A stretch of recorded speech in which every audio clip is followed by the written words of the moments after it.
Je vais reprendre la trame qui m'a servi pour mon article que j'ai publié sur Puissance Plume et Stop Nucléaire 31, qui s'appelle La convergence de l'Aisan qui bafoue la démocratie et enfouit la diversité.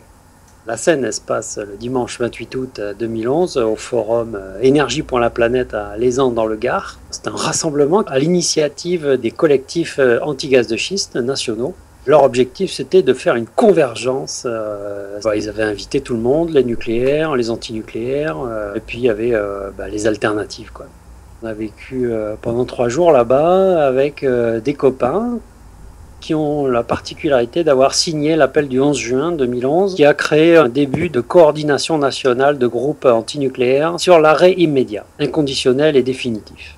Pendant 3 jours, on a été là, on a fait un stand avec marqué Stop nucléaire, arrêt immédiat. Voilà. Les gens ont bien vu qu'il y avait deux coordinations nationales différentes, sortie de nucléaire et stop nucléaire. Et le résultat des 3 jours, c'est que vraiment, on a parlé beaucoup de nucléaire et on a pu présenter nos alternatives de militance, quoi. Arrive à la fin des 3 jours, et puis il devait y avoir une déclaration. Donc c'est la déclaration de l'Aisan. Les gens qui étaient là, ils devaient écrire un texte pour dire voilà, nous citoyens, nous on veut plus de nucléaire, on veut plus de gaz de schiste, etc. Il y a eu un mouvement pour que ce soit une sorte d'assemblée athénienne démocratique qui fasse ça. C'est-à-dire qu'en fait, les bénévoles qui ont passé 3 jours la tête dans le guidon à faire des crêpes et à vendre des bières, etc., eh bien, on leur a dit, voilà, vous allez participer à cette assemblée et donc on va la faire suffisamment tard le dimanche. Donc moi, j'ai pas assisté à ça, mais j'ai fait un article quand même parce que j'ai eu des témoignages qui m'ont sidéré, quoi, et qui m'ont fait m'intéresser à ce moment-là. Il y a des gens qui ont filmé et qui ont mis en ligne des vidéos et qui montrent effectivement que ce qui s'est passé, c'est un déni de démocratie puissant. La question est, qu'est-ce qu'on va mettre dans la déclaration de l'Aisan sur le nucléaire ?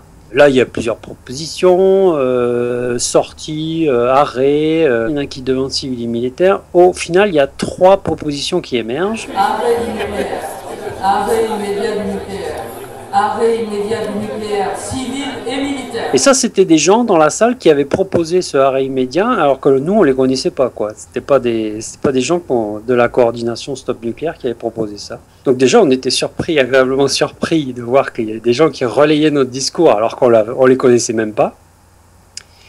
Et puis, le vote a lieu. Première proposition, qui est pour? Arrêt du nucléaire. Deuxième proposition, arrêt immédiat du nucléaire. Qui est pour? Troisième proposition, arrêt immédiat Civil et du militaire. nucléaire civil et militaire. Et là, vraiment grande surprise, parce que vraiment on ne s'attendait pas, nous on ne savait pas que les gens ils étaient pour un arrêt immédiat. On voit tout le temps le sortir de nucléaire avec les propositions d'Europe Écologie là, sur 25 ans. On voit tout le temps ces trucs-là. Et puis là, tout d'un coup, tout le monde dit arrêt immédiat. Le but de leur convergence étant de converger entre ONG, hein, pas entre citoyens. Il y avait quand même un gros malaise. On voit très bien sur les vidéos, il y a un malaise. Les gens ne savent plus où aller. En fait, parce que l'Assemblée Générale vient de voter quelque chose qui n'était pas prévu.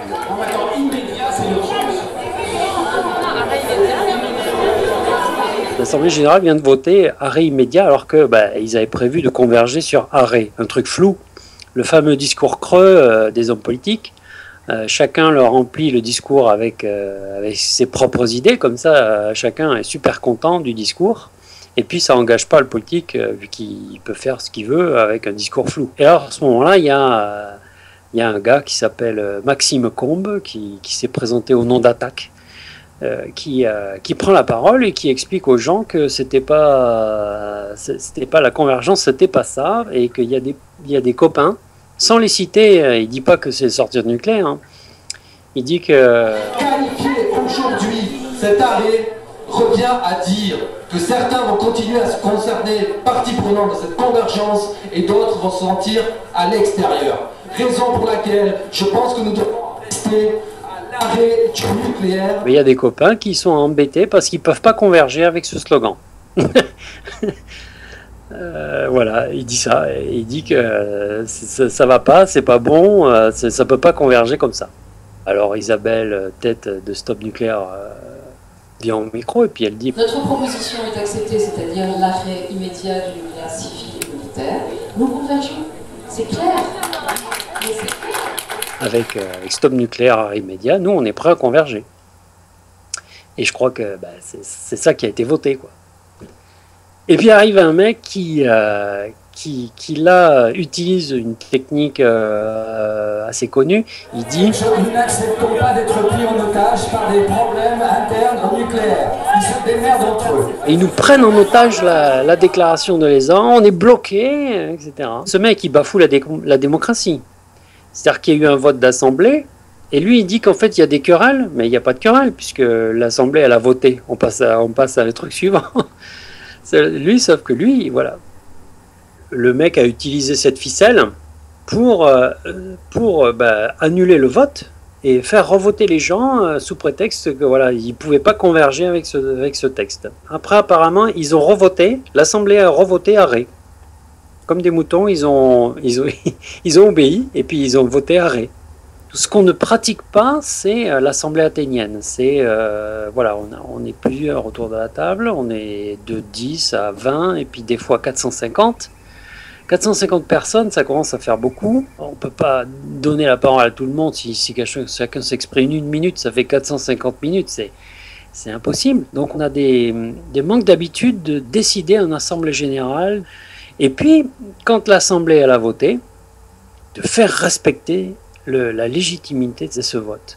Et ce manque d'habitude, eh ben, en fait, on le retrouve dans le fait qu'on délègue notre pouvoir à des représentants. Donc, ce qui n'est pas une démocratie, puisqu'il y a démos, le peuple, cratie, pouvoir. La démocratie, c'est si ce n'est pas la démocratie athénienne, en tout cas, on doit pouvoir la vivre à petite échelle, soit dans la commune, soit dans le quartier. Mais en tout cas, c'est un manque d'habitude flagrant des gens, à tel point que moi j'ai dit aux organisateurs, parce que on a beaucoup ressassé cet événement quand même, hein, suite à mon compte rendu là. Je leur ai dit, ben moi ce que je compte faire, si jamais l'année prochaine à Lausanne il se passe quelque chose, c'est des formations en démocratie, quoi, en assemblée générale. Comment est-ce qu'on manipule une assemblée générale? Parce que moi j'ai vécu ça aussi à sortir du nucléaire. Comment est-ce qu'on détourne l'objet d'une assemblée générale? Comment est-ce qu'on arrive à bloquer les décisions quand on ne veut pas qu'il y ait quelque chose qui soit décidé par la majorité? Je fouille dans un sens qui est issu de mes lectures de Murray Bookchin, qui est un écologiste théoricien qui est mort en 2006, américain de la côte Est, qui a longtemps est passé pour un anarchiste, mais qui à la fin de sa vie dit « je suis plus anarchiste ». Ce mec a réfléchi sur les fondements d'un changement de paradigme, parce qu'aujourd'hui, disons, globalement, la planète est partie dans le capitalisme depuis des siècles. Il n'est pas impensable de penser que ça mène à la destruction totale de l'environnement et donc de l'espèce humaine. Notamment, il dit que, par exemple, l'écologie est une science qui est l'étude de l'interdépendance des êtres vivants entre eux. Et notamment, l'écologie étudie la diversité. Et la diversité dans la nature, c'est ce qui augmente les chances de survie de toutes les espèces et limite les possibilités de parasitage. Par exemple, une invasion de criquets, on a vu ça à la télé quand on était gosse, c'est le résultat de l'agriculture intensive qui détruit les ravageurs des criquets, et donc les criquets se retrouvent à ne plus être ravagés, et donc ils envahissent et ils font un déséquilibre total. Mais quand il y a beaucoup d'espèces, beaucoup de variétés d'espèces, et beaucoup de genres différents, il est impossible pour une espèce de dominer complètement les autres espèces. Pour les humains, c'est pareil. Plus il y a de diversité dans une assemblée générale, et plus la démocratie, c'est-à-dire la décision par la majorité, a des chances d'être non pas juste, mais au moins a des chances de ne pas nuire au bon fonctionnement de l'espèce humaine et de l'environnement. Il est certain qu'il y a des gens qui sont plus doués que d'autres pour prendre la parole à l'assemblée générale. Donc ça, inévitablement, on va le vivre, tout le monde l'a vécu, et on le vivra toujours. Et les hommes politiques sont habiles pour jouer sur la corde sensible, Bon, mais ça c'est à vivre. Mais ce qui est important, c'est qu'on prenne appui sur des sciences, parce que depuis toujours, les libertés des hommes ont progressé grâce aux sciences. La découverte du feu, ça a incité les hommes à s'entraider un peu plus. Nous, je pense qu'on doit aussi, comme le dit Bookchin, s'appuyer sur des sciences, non pas par scientisme, hein, c'est pas mais parce que c'est un vecteur utile pour faire progresser les libertés. On peut s'appuyer sur les sciences, sur la science écologique. D'ailleurs, Bookchin disait, l'écologie, c'est l'alternative au capitalisme. C'est-à-dire que chez lui, en fait, il pense que, comme aujourd'hui, il y a l'économie, en fait, le capitalisme est dominé complètement par l'économie, avec des sortes de pseudo-théories scientifiques, des mathématiques stochastiques, des trucs vachement pointus comme ça. Il dit qu'en fait, la seule alternative à ça, c'est l'écologie. C'est une science qui a pour objectif d'étudier les interrelations entre les espèces vivantes. Et c'est comme ça qu'on doit construire notre future société si on veut survivre. Bookchin différenciait écologie et environnementalisme. Les environnementalistes, c'est ceux qui ont commencé à créer des parcs nationaux. C'est-à-dire, ils ne se sont pas affrontés directement au capitalisme, ils ne voulaient pas créer une autre société, ils ont juste dit « Oh là là, il y a des problèmes, donc on va créer des endroits où nous n'y aurons pas, parce que nous sommes méchants. En fait, nous, l'espèce humaine, nous sommes des méchants. » Et donc, ils excluent l'espèce humaine de la nature, et puis ils créent des parcs naturels où, en fait, on n'a pas le droit d'aller... Puis ça dure qu'un temps, puisque maintenant, on va chercher des sables bitumineux en Alaska, etc.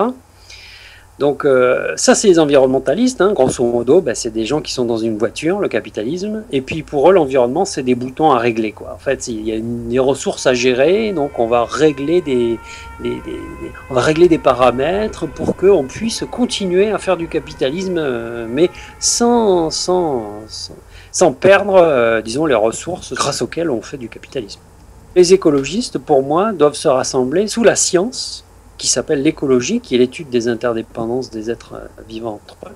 C'est pour ça que je suis de plus en plus séduit par le RZN, hein, parlons du RZN aussi, qui met la vie en premier, donc les êtres vivants. Voilà ce qu'on peut dire sur cet événement alésant. Je te remercie Frédéric, et puis j'espère qu'on aura l'occasion une nouvelle fois de t'entendre. Merci à toi, au revoir.